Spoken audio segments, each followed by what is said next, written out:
Hey guys, today's show is brought to you in part by 80s Mania Wrestling Returns. It's a free-to-play wrestling booking simulator and collectible card game for Apple and Android. The game is constantly being updated by the developer with new features based on your feedback. Earn cash by collecting cards for wrestlers, managers, match types, and even unlocking tag teams and feuds when booking. The better the show, the more money and better cards you get. Go to the Google Play Store or Apple Store and search 80s Mania Wrestling Returns. Enter the cheat code COLT and get some free wrestler cards and some extra game cash added to your collection. This week on the podcast, it's All In Weekend. I chat before and after with the Being the Elite crew. We also hear from so many of my buddies on the show, and my mom gives her opinion on my new action figure.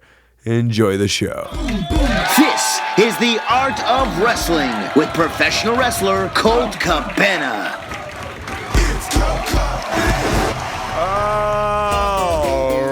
How you guys doing? Come on in, sit down, relax. You're about to listen to The Art of Wrestling, a professional wrestling podcast. It's a life podcast. It's a personal journal. It's an entryway to the minds, the souls, the hearts, and lives of the people involved in the world of professional wrestling. I am your host. My name is Colt Cabana. I'm a podcaster. I'm a live podcaster. I'm a guy who walks into a 10,000 plus seat arena and just makes myself at home. That's because I, most importantly, am a professional wrestler, and I am sitting here live in my studio apartment in Chicago, Illinois. Before we go any further, this is a fan-supported, listener-supported podcast supported by people just like you. We give it to you free of charge every single Thursday. ColtCabana.com, iTunes, SoundCloud, wherever you get your podcasts from. A couple great ways that you can support, rate, review, and subscribe on iTunes, just like El Gato Pollo Loco did. Email me your address, and I'll send you a free autographed Japanese DDT ticket. Other ways to support: social media, Facebook, YouTube, Twitter. Best way to support, though, ColtMerch.com, DigitalColt.com,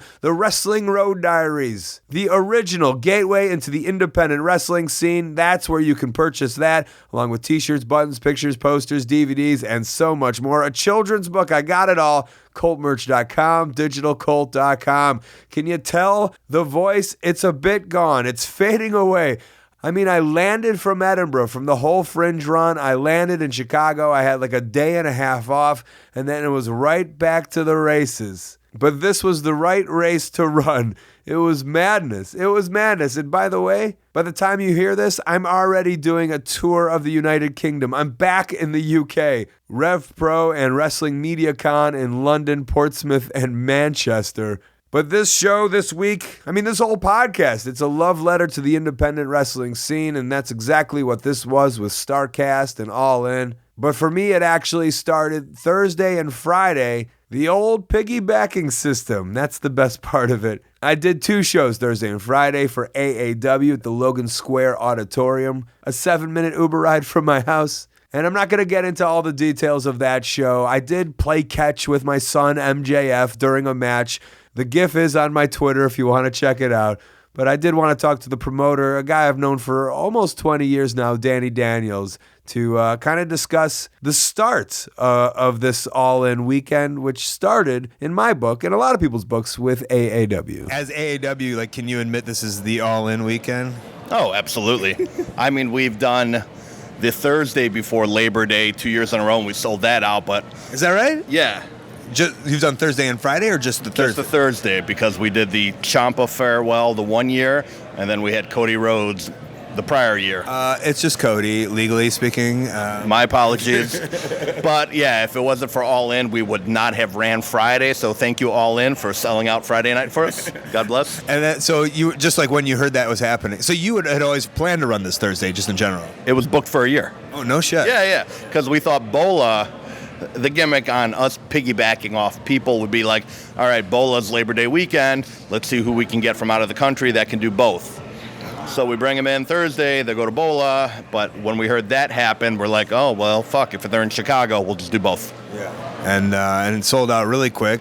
Yeah, thankfully. Business is going all right, or? Yeah, I can't complain. We tried Texas out in October. Yeah, I didn't even know this. Why not?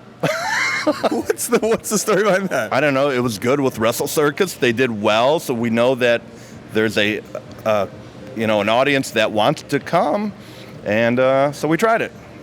It's in a little venue, so if we can't sell out 350 to 400 people, then, we're in trouble. Okay, well, I guess we're just talking about this weekend. All in weekend? All in weekend. Yeah. Yesterday, you booked me again against my little son, MJF. Yeah, it's very entertaining. And, I mean, it had, not that it was always my cup of tea, but at the end, I mean, it was magical at the end, and I was proved wrong.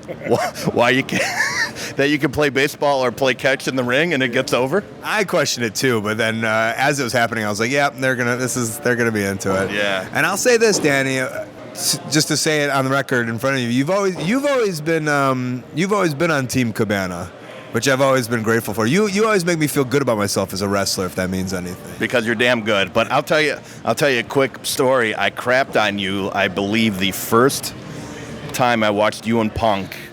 We were in a fair show At Granger, Indiana. in Granger, Indiana, and you guys, and I was at the frame of mind where like, oh my God. And again, I was trained in Ohio. It was a different world back then, and you guys did a million things. I'm like, they're doing too much.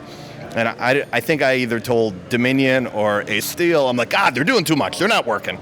And they're like, oh, no, these, and I look like an idiot because you guys tore it up. It's great. And when young kids are out there, they're going to try to get their crap in to get over with the promoter. And and in due time, after you get yourself over, you're like, all right, we're going to cut it back a little bit and not take the bumps that we don't need to take. But now in AAW, you're promoting that style of match that Punk and I did. That's what AAW is, no? Again, but I'm also in the promoting of catering to what my audience wants. Is it everything that I enjoy as a fan? No, but I'm not buying the tickets, so it is what it is. I'm selling to people that want that, so I give them what they want. All right, and selling good. So 2 sold-out shows. Has nothing to do with anything else in town, but... No, I fully admit, All In, thank you. Once again, thank you, All In weekend. Woo, let's do it again. Yes, Danny, I couldn't agree. Let's do it again. Hopefully every week will be an All In weekend. And again, before we get to All In, there were some other festivities, and that included Starcast, which I was at, and I didn't record that much. I did record a live Art of Wrestling, which I will play in the future. Maybe when I have a weekend off, or maybe an unexciting weekend or something like that, I will plug in the live podcast that I did from Starcast, which does have some good scoops from the weekend from the Young Bucks who were on the show. The podcast, that is. Obviously, they were on the All In show. But overall, I did want to sit down with Conrad Thompson, the guy who was responsible for Starcast, where I met so many great people. I talked to so many great fans, and I felt love. I felt love overall from just about everybody. So here's Conrad. This was right in the thick of things. I'm in hell. I'm in Starcast hell. Do a convention, they said. It'll be fun, they said. This is a lot of work, dude. Yeah, well, I was talking with my friend just driving up here, and it was basically like, this is just you. I mean, obviously a huge team helping you, but you were like, you've never done a thing like this before, and you're kind of overtaking all of it. Yeah, I mean, it was a good idea in theory, but clearly it got way bigger than we imagined, and me maybe just being a little too ambitious, it got bigger and bigger and bigger. I think everybody's having a good time. Obviously, we've had some missteps. We'll get better if I'm ever dumb enough to do it again. Yeah, so we're like literally in the middle of it. It's like the middle day of it, and just like tell me just like all the craziness that you didn't think was going to be the headaches for this stuff. Well, like when we had some weird weather this week, and planes were delayed, and so when they were delayed, people missed their photo ops, and I thought, well, as long as I'm given a few hours, but if planes were delayed for more than that, then they missed it, and so then it's sort of on me. I'm not saying this to kick the can down the road, but it's my fault the plane was delayed, and I got to make it right, and I'll fix it. But then wrestlers are upset because, we have less sold, and then fans are upset because they were there and waited and no one showed, and it's just, wow. You hire somebody to go pick them up, and we don't know the plane was delayed because the confirmation goes to their email. We're just waiting at the airport. No one shows. I don't think through this stuff when I'm lining it all up, None of that stuff ever even crossed my mind until it happened. And now I'm just in it and trying to make people happy and do my best. Well, yeah, when people tell me, like, Colt, why don't you promote? Like, this is why I do. Yes. This is why. It was funny. I was talking to Kerry Silken in the hall. He said, you having fun yet? And I said, dude, I'm sticking to mortgages from now. And this was a fun idea, and I hope the fans had fun, but I am one and done. Back to mortgages we go. It's so hard, yeah. But, I mean, for those negatives, I mean, there's been so much positive. And just yesterday being around and everyone just being around, I'm excited to do the podcast. And it's just, here's something I noticed, and if you tell me it differently, that usually when I do these conventions, it's all based off of like legends and WWE legends. And this one is like, I didn't realize it until yesterday when I was like, this is based off of like, kind of like indie underground stars. It's based off of obviously All In, but it's not necessarily like, do we have HBK? Do we have, Goldberg? It's like, no, like Omega and the Young Bucks. And so like, even for me, I was like, oh, fuck. Because usually I'll go to some of these and I'll get a little down and I'll be like, oh, this is kind of sad. But like for me, like, oh, this was great. Like everyone was like, Colt, like, hey, we're here. You're one of the part of the reason we're here. And it was like that idea that the younger generation, I don't know if you noticed that or if that was the intention. That was absolutely the intention. I wanted to do a bit of, old and new, something for everybody, because I know Chicago is a big wrestling town. You see your download analytics, and you may think, well, it's because I'm from Chicago, but for Bruce and I, Chicago is a top 3 market, and that's the case with all my podcasts. So I knew that there's a lot of sort of old school wrestling fans, because all my shows are all nostalgia. So I thought, well, hey, let's get the Horsemen in here and the NWO, but at the same time, let's get the Bullet Club. So we've got something for everybody. Right now as we're doing this, they're doing an Andy Kaufman panel right now, which is pretty fun. And at the end, by now, everybody knows, we had a run-in from Tony Clifton. And, so it became a deal where the original idea was to just do podcasts like stage shows like Bruce and I do. And that's sort of what I had expected. And I thought, well, maybe we'll have a handful of meet and greets. And then it got bigger, and it got bigger, and it got bigger. And originally we were supposed to have like 2 rooms at the hotel. We're completely full at this hotel. We have it all. And like 4 or 5 hotels around us are 100% our folks. So way exceeded my expectations. Probably a little too ambitious, but hopefully people got their money's worth. Yeah, and congratulations. This is awesome. Well, listen, right now all I can see is what we did wrong, and I'm doing everything I can to fix it, and we'll get better. While at Starcast, we saw great advertisers. There were signs for so many great people who had sponsored or were vendoring or were just helping out, but all around the Schaumburg Hyatt were signs for Blue Chew. And believe me, the whole time everyone was asking, hey, where's that bowl of free samples for Blue Chew? And they didn't hand them out, of course, because you need a prescription. But I'm going to give you those free samples with my promo code COLT over at BlueChew.com. Actually, Blue Chew is going to give you those free samples. Blue Chew is the first chewable with the same FDA-approved active ingredients as Viagra and Cialis, so you know they work. And since they're chewable, they work up to twice as fast as a pill, so you can be ready anytime, day or night. Blue Chew is prescribed online and shipped straight to your door in a discreet package, which means no more in-person doctor visits or waiting in line at the pharmacy. Basically, it means no more awkwardness. Blue Chew. It's made in America, it ships direct, and that's how you save money. Again, for my listeners, you or for your loved ones, I want to give you a free shipment when you use the promo code COLT. Just pay $5 shipping. That's BLUECHEW.com, promo code COLT, and try it for free. Blue Chew, the better, cheaper, faster choice. And that's exactly what happened. I marched out of the Starcast on Saturday, and I headed over to the Sears Centre in Hoffman Estates, just about 40 minutes from my apartment in Chicago. Walked in the building, said hi to everybody, walked right into the arena where I saw Cody Rhodes. I'll call him Cody Rhodes. I'm a rebel. I don't care. I saw Cody Rhodes hanging out right by the ring, taking charge. I think he really enjoyed taking charge, and I wanted to get his thoughts before the whole thing even started. What are we looking at? What are we doing? Look at it, man.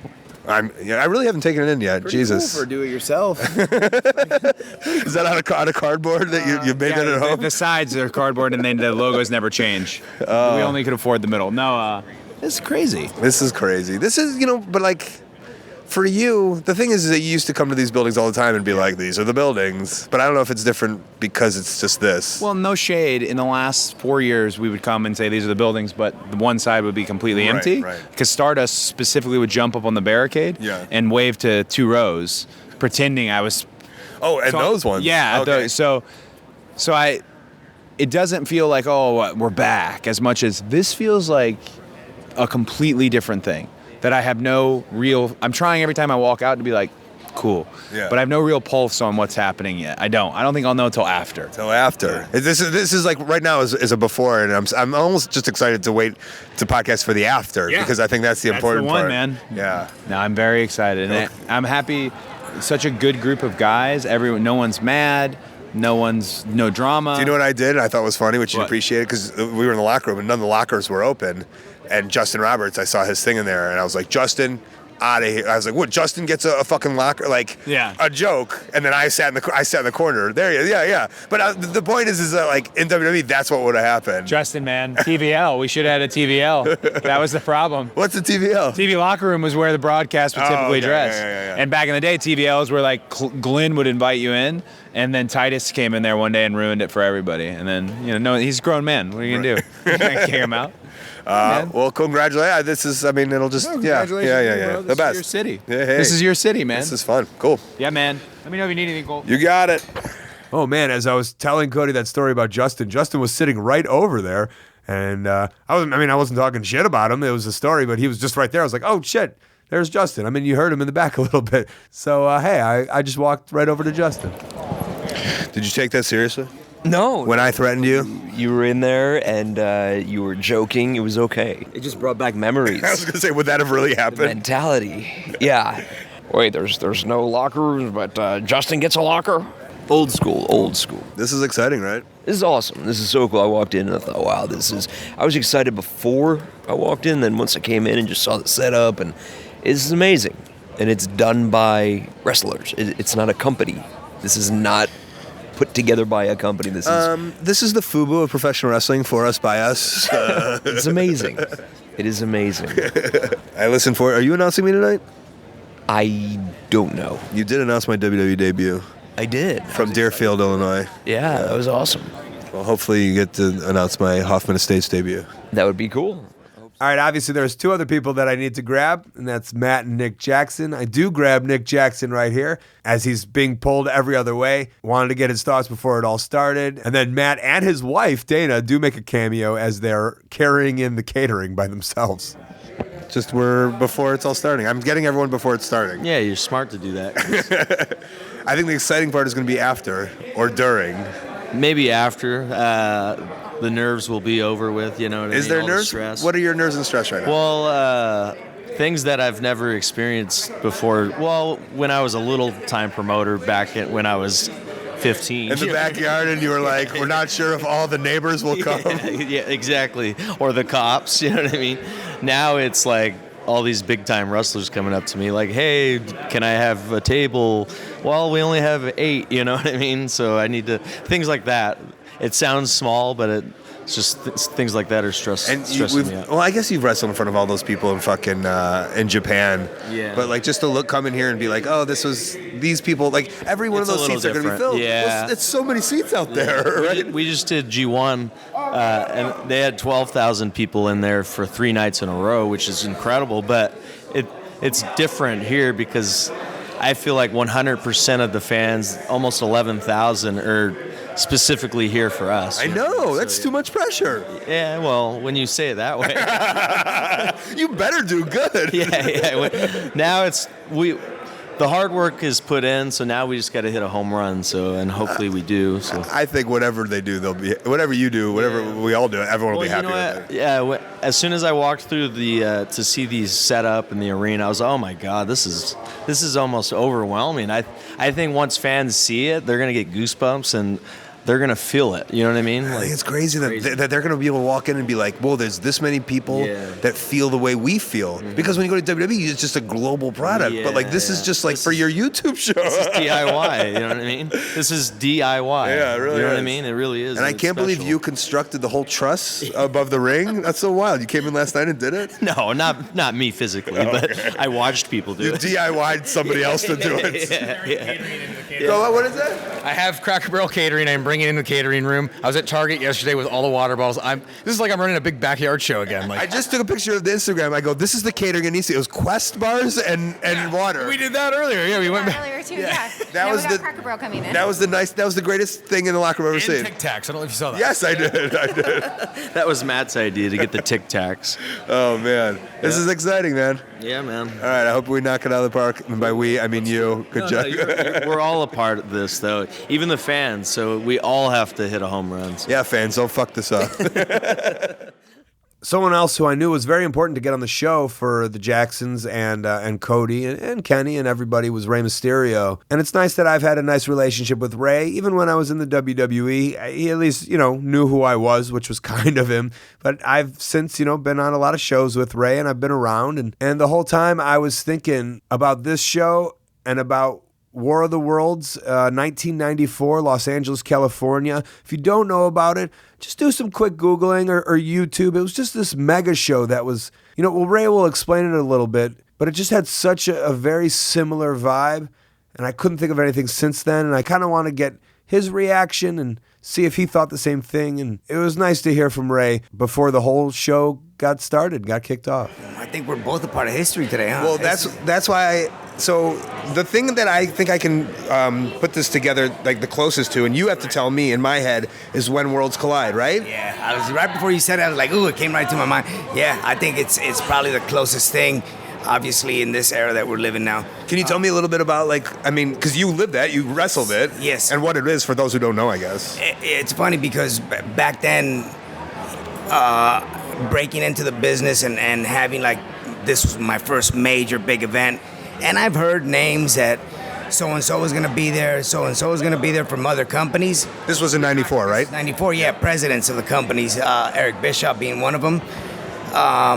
It really doesn't cross your mind how important that is to make an appearance and to an impression. Yes, to impact.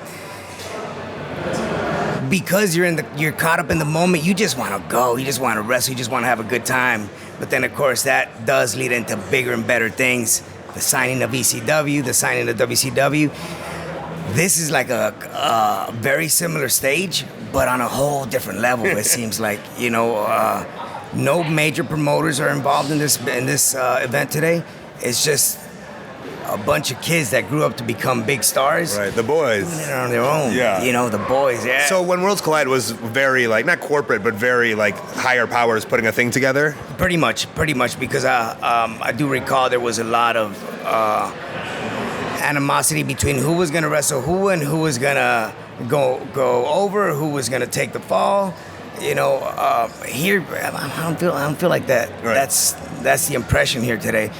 But I just think that this is only the beginning of something very big to come, man. And I just can't wait. I hope I'm still around to be part of number 2 for All In. I know this is only the beginning. And that's with someone who's been around for so long, I wonder, is this a big deal for you? I mean, I know it is, but on your dates, do you get pumped to do this show? Oh, but of course. I as soon as the offer was made, if I wanted to participate, I wanted to be part of this. I know this is, even before we knew how good it was going to do, just the fact that they were putting a show together and it was going to be a big surprise show. Obviously, with all the hype being built up around it after the ticket sales were gone in 29 minutes, it's like, wow.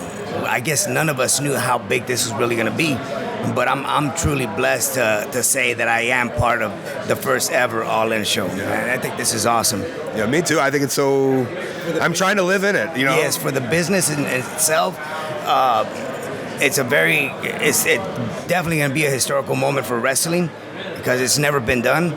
So I'm just trying to grasp everything that happens today because I think it's really going to be a dope moment for all of us. I'm glad you think that way. Yeah, me too. Yeah. Cool. Thanks, Ray. Yep. Appreciate it, bud. So at this point, we did the Battle Royal. As we came back, we got an applause from everybody, and the Young Bucks came up to everybody and just said that was the greatest Battle Royal they had ever seen, which was nice. And going into it, a lot of us said, hey, this cannot be a punch and kick Battle Royal. This has got to be 18 minutes of fucking action. Everybody has to shine. Everybody has to look good. And I'll tell you this, I told some of the wrestlers afterwards too, a little bit of my heart was like, oh, I kind of wanted a match when I was announced for the Battle Royal. There was an original plan of just having me in a Ring of Honor title match. I'll tell you that. That was an original planning. But the booking just got so shuffled over the months. And I think there was a lot of people, and then that's why there was an over-the-budget Battle Royal. Over the budget? Well, I guess it was over the budget. And so when I was in the Battle Royal, I did have, not like a real-life boo-boo face, but I was like, oh, man, all right, well, this will be fun. And afterwards, I was over the moon. I thought that couldn't have been a better thing for everybody involved. Everybody looked good. We were out there for 20 minutes, and I was ecstatic. And so was the rest of the locker room, including my buddy Ehtan Page, who was sitting right next to me. Oh, man, you interviewed me when I wrestled in Cork and Hall, and now you're doing this? Yeah. You were just here for all the big hits for me. It's not an interview. We're in the locker room chatting. Moose is being very loud. And I'm trying to find GIFs of myself Is on that what you're Twitter. doing? If you want to know what wrestlers do after a show in front of 10,000 people, they just look on Twitter to see who talked about it. The second you got back. No. I congratulated everyone on how well the match went, and we all kind of had a little good But job. you couldn't wait to get back to this Twitter. Of course, I'm not ashamed to admit that. What you told me on the way out. Oh yeah, on the way to the ring. So when I physically got into the ring, it was fine because you're doing what you've been doing for the last, for me, almost 12 years. But when I was walking to the ramp, there's like no music or anything. You're just kind of walking single file in a line. So I had to we were in take this it battle all in. royal. Yeah, we're in a battle royal, so I had to take it all in. And I'm just looking at everyone in the sea of people, and it was like very overwhelming.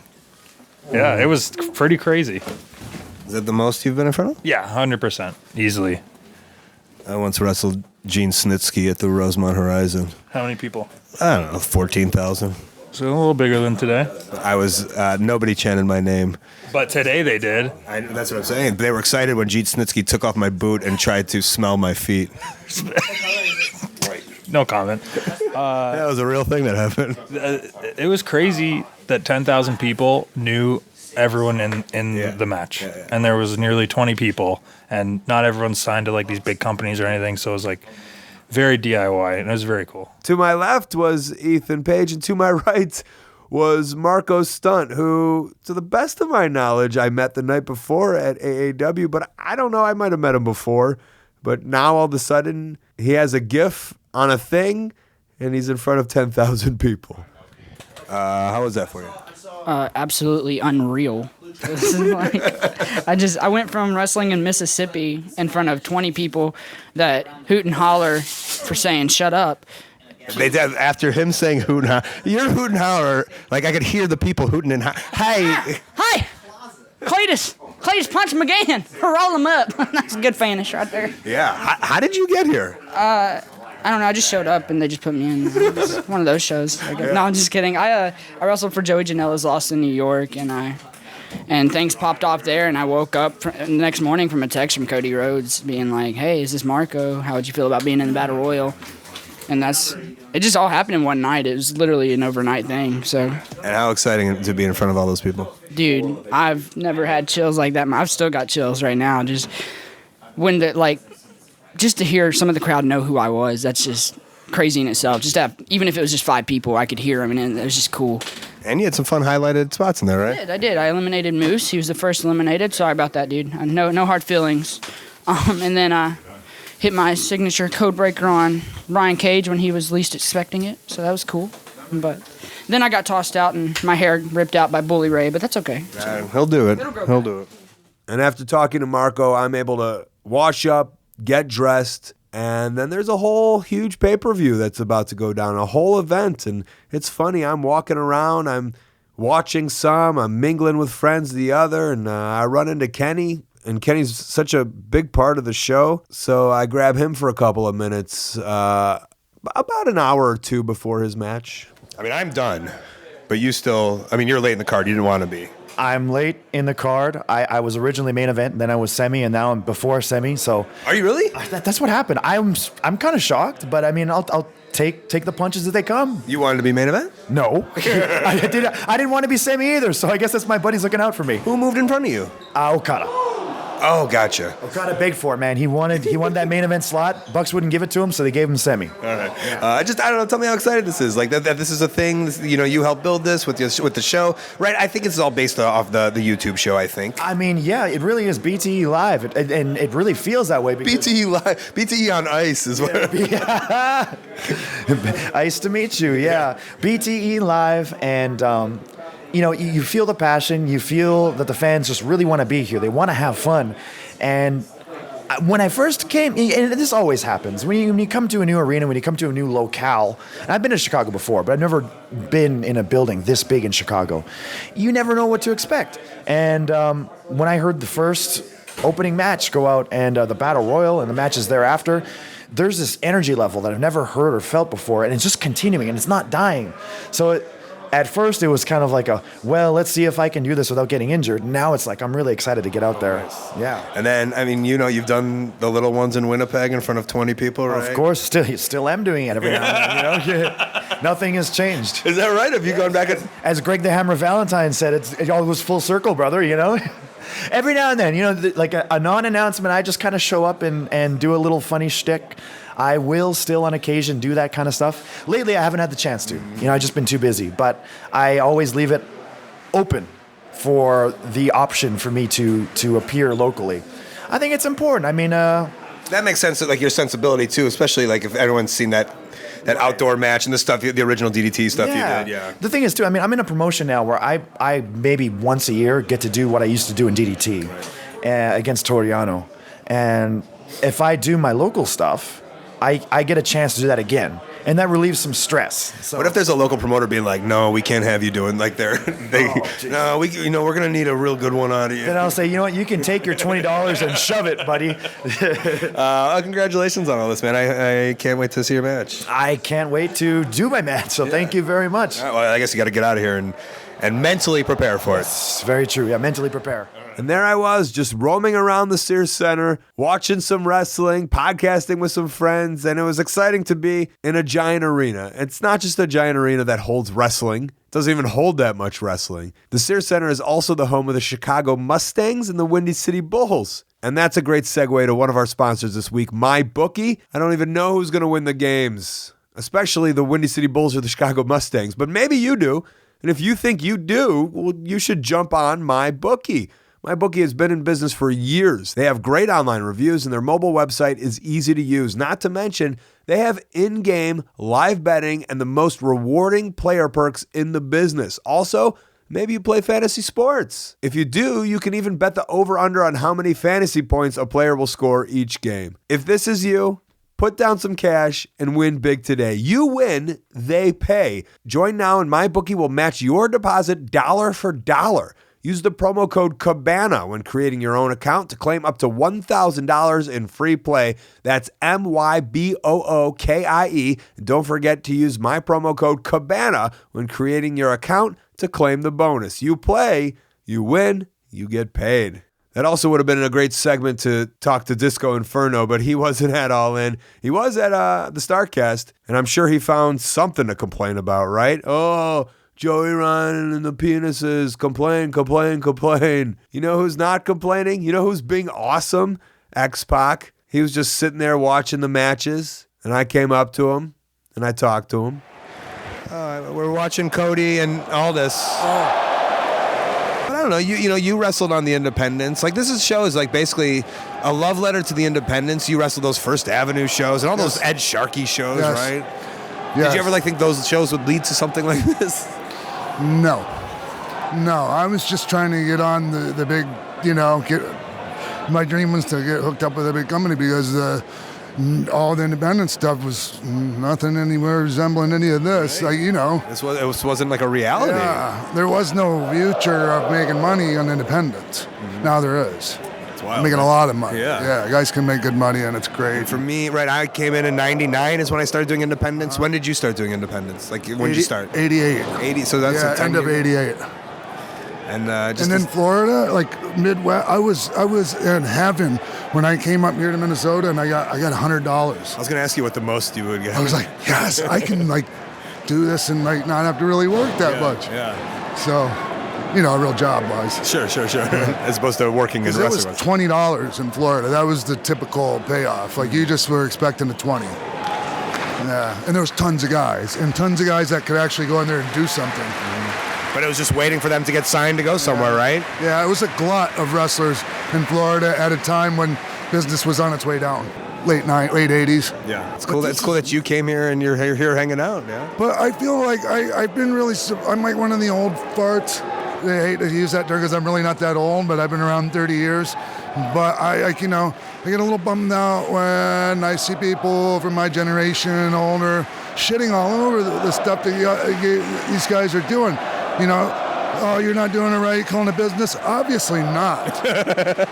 And these guys will had to kind of figure this out on their own. Well, if they are killing the business, then they made their own business, Yes, right? exactly. They might have killed that business, but they made their own business, and the point is to make money and make a living. And they are doing it right. All of you are doing it right. And I think that's because, it must have been because, well, it's the ones when you were the young one, you remembered how much you hated the old people saying you're killing the business. Yes. Right. Yeah. And there's people who remember that and people who don't. You're the one that... That's right. And also, I've always remembered how Terry Funk has handled becoming older around the business, and he was never shit on the younger guys. He's always lifted them up. Yeah. And if there was any criticism, like, it was done with, love. And, right. So that's how I want to be like Terry Funk. Yeah, I think we all want it. That's a good lesson to learn. We want to be like Terry Funk, yeah. Well, cool to see you here. Yeah, it's always great to see you.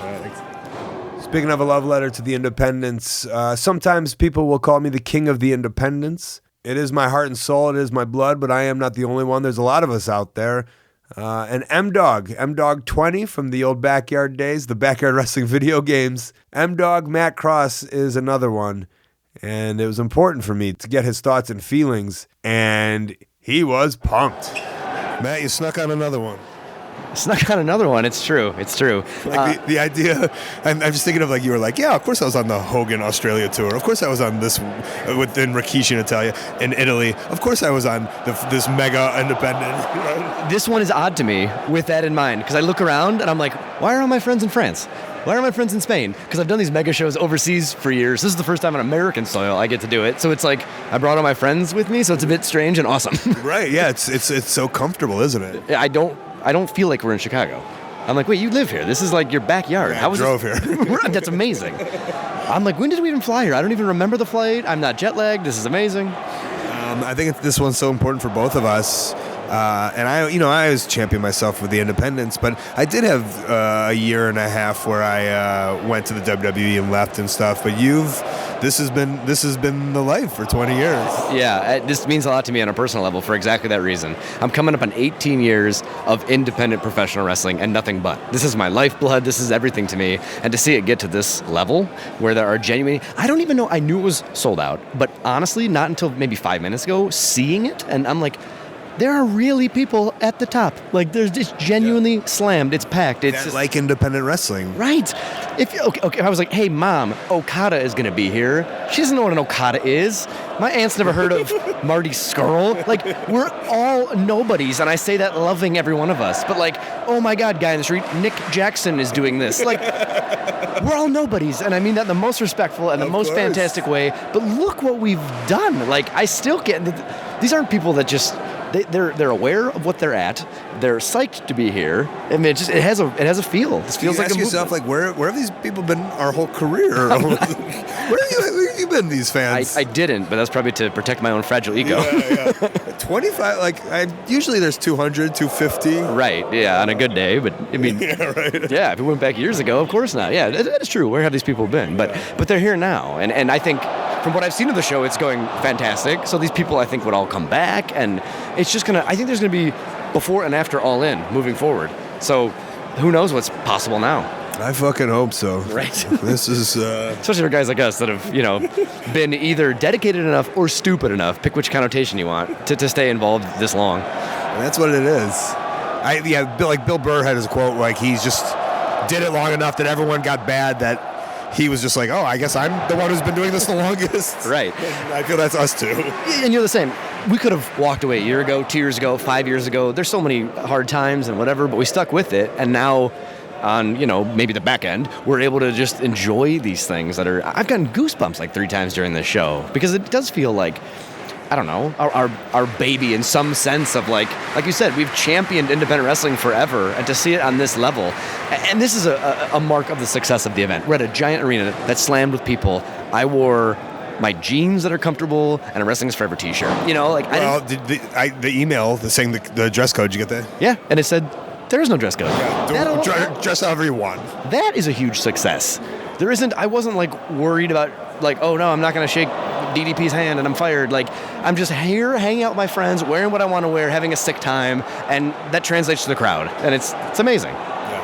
After I turned off the recording, Matt was just like, oh my God, I'm so glad that you caught me right there, because he did have goosebumps, and he was just like, I'm so in the moment. I'm so happy. Like, I felt it needed to be recorded or documented or something. And so that's what this is. That's what we're doing. We're documenting what's happening in the moment. And that made me so happy that I was there to do that with Matt and with many others. And the show, it wound down, and the show went off air, and it was a celebration of a great night, great wrestling, great fun. Just a gathering, not of juggalos, but of just like-minded people into one giant arena. I couldn't believe that there was that many people and that many seats, and the point was they all get it. They all got it. These were our people. And, the cult leader, basically, at this point right now, is Matt and Nick Jackson. And I caught up with them as everything was settling down. Show's over. Thank God. Right? Thank God. Thank God. Are you kidding me? Well, actually, I have to be up at 9 a.m. I'm doing your thing in the morning, right? Yeah. We double booked ourselves a little bit. But Dana fixed it, though. I think she fixed it. Good. You guys are going to make a 10-minute run in. Yeah, no problem, of course. It's going to be great. Yeah. How about that end when you guys were all in the ring? Just like, here's what I saw. It was just like, oh, this is like a concert where you guys are like, just like now, just doing a one-man show to, like you're just talking to 10,000 people and they just love you. You know what's crazy is, and Cody mentioned this when he was talking, that every single person was still in the building, and we're a good 15, 20 minutes after the last bell rang. So it's very telling. It's like they didn't want to leave. They wanted that. They did not want to leave. Like, and you don't see that often. Even in sports, it's like you see people getting out of there, in the fourth quarter and stuff. It's like they just, But the wrestling was the appetizer and the main event. Like you thought it was the match, but it wasn't. It was just to see you guys like celebrate and be in there and talk. Because you know what? That's what this was. This was a celebration. It was a party. These people came for a feeling, a movement. They didn't come for just wrestling moves. They came because they felt. Although my acai was pretty sweet, though. You had a sweet acai. They like the wrestling, too. They like the moves because we had about 1,000 of them crammed into a 12-minute match, which was supposed to be 29 minutes or something. That we cut about half on. It was on the an fly. absolute nightmare. But you know what? We thought on the fly, and I'm actually happy because it tested us. It was like, you know what? You're right. If you have to go out there and cut your match in half. With three different language barriers, by the way. In the match. We somehow succeeded in doing so, but man, it's your wrestling nightmare, right? Like you're out there and they're like, we're going to go black in 30 seconds. We're going dark in 30 seconds. And we're like, what? We're nowhere near our finish. And you just got to figure it out. That's what makes a good pro wrestler. But as far as the entire thing, man, like I was telling Nick this, I have a new respect for promoters. Because it's so easy, right? Just to be a wrestler. You go to Wawa and you get your Monster Energy drink and you show up to the show and you BS with the boys and then you just do a match. I've been here, essentially, I was here at 7 a.m. yesterday. And for about a few hours, and we came back at night to do a run-through. We barely wrestled. And then we got here at 9 a.m. this morning. And now, what time is it now? Who knows? 11 o'clock? Midnight, right? Isn't that late? Maybe not. And the whole show, I got people playing tug-of-war with me. Matt, I need you here. So, God, I'm happy it's over. I'm happy we did it. I wish I would have been able to enjoy it a little bit more because it was so hectic, but I'm very proud. I couldn't enjoy it at all because it was literally running around the whole Jericho time. You know what? It was worth it. Yeah, it was. I'm very proud. It was probably, and I said this on the mic after, it was my favorite day in wrestling. I agree. Congratulations, friends. Thank you. Great. Thanks for being here. Yeah, fuck yeah. That was great. Thanks, dudes. And that was the show. They did a celebration at, I think, TGI Fridays or maybe Buffalo Wild Wings. And then what do? Do we ride that high forever? Do we just think about that high of that show? Like, what's the next step? And luckily for me, it's wrestling, no matter where it is. And I did that the next day at Warrior Wrestling, which is this amazing show that's happening to raise money for scholarships for kids that need to go to school. And the audio of this wasn't that good because I'm still learning how to use the microphone when it's really loud and I'm talking too close to the microphone, but I I just thought it was important to share my feelings in the moment while in the middle of a high school gym that wasn't an arena, because that's what we do. That's what the love letter to the independents is. I mean, All In was the ultimate, but it's based off of these other shows that are happening every weekend in a town right next to you. I'm here with the Warriors of Wrestling. I'm watching DJ Z make his entrance. And I just kind of had to stop and appreciate what's going on. As last night, 10,000 people in the Sears Centre, and now it looks about 1,500, almost 2,000 people, but in a high school gym, and I could smell the popcorn. And this is everything I love as much about independent wrestling as I did last night. And I wanted that to be noted. Like that smell, that popcorn smell and high school gym. This is the life. It is the life. It's the best. I love it so much. I love that I don't hate wrestling. Like many, I've seen it happen before. A promotion makes you so consumed and so worried and so mentally drained that you then hate wrestling. I don't hate wrestling. I've surrounded myself around people also that are like-minded that also won't let them hate wrestling. And that's why this weekend was so special and fun. And, just the beginning to what it all can be and should be. And so a huge thank you to everybody out there who participated or tweeted or even cares about independent wrestling and tells a friend who tells a friend who tells 2 friends, who tells 5 friends, who tells 10 friends. Thank you. Thank you so much. Also, thank you to the person who asked my mom what she thought about my new action figure. And we'll hear from her just right after these plugs and upcoming events.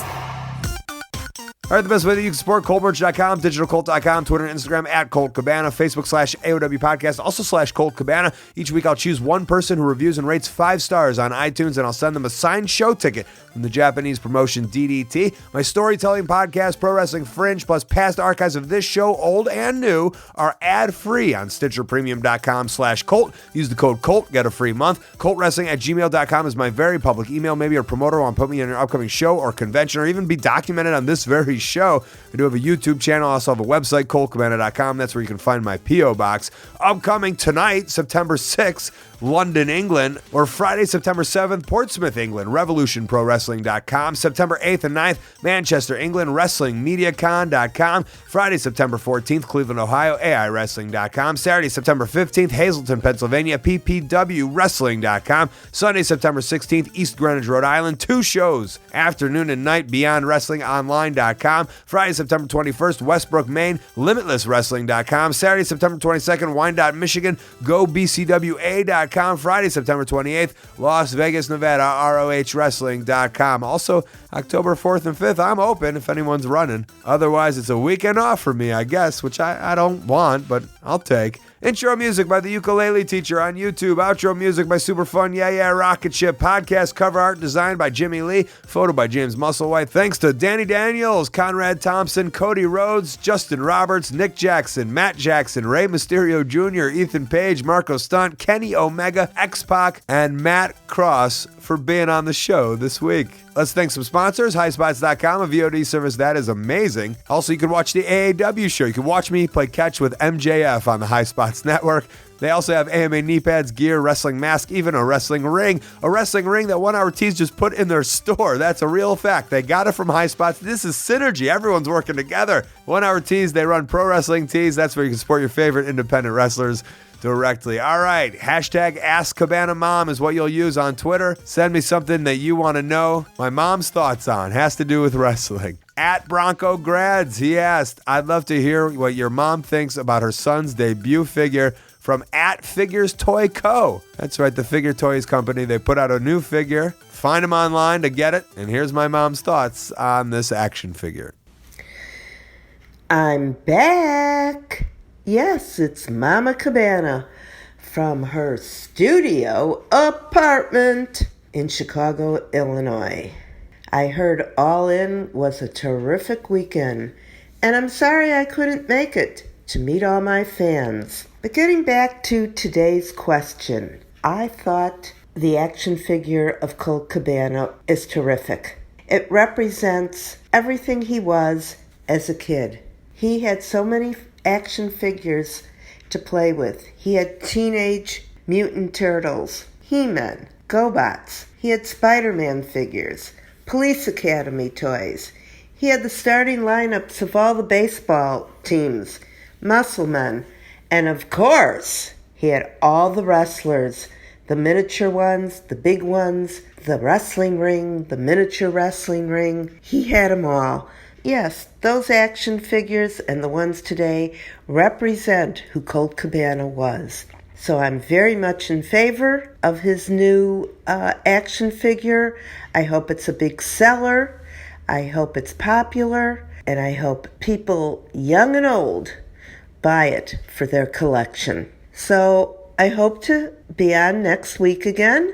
I'm looking forward to your questions from my studio apartment. I bid you adieu. And thanks.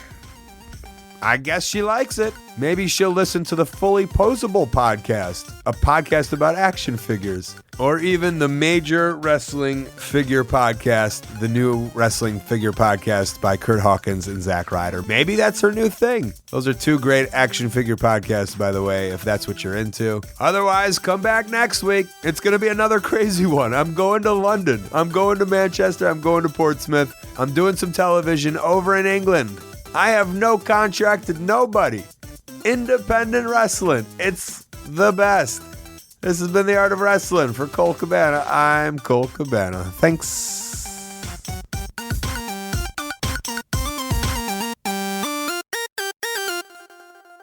Do you remember Flair Steamboat happened in this building?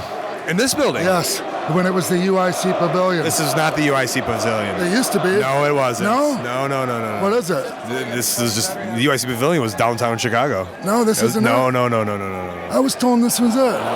I can edit that out for you, though. Okay, I don't care. Whatever.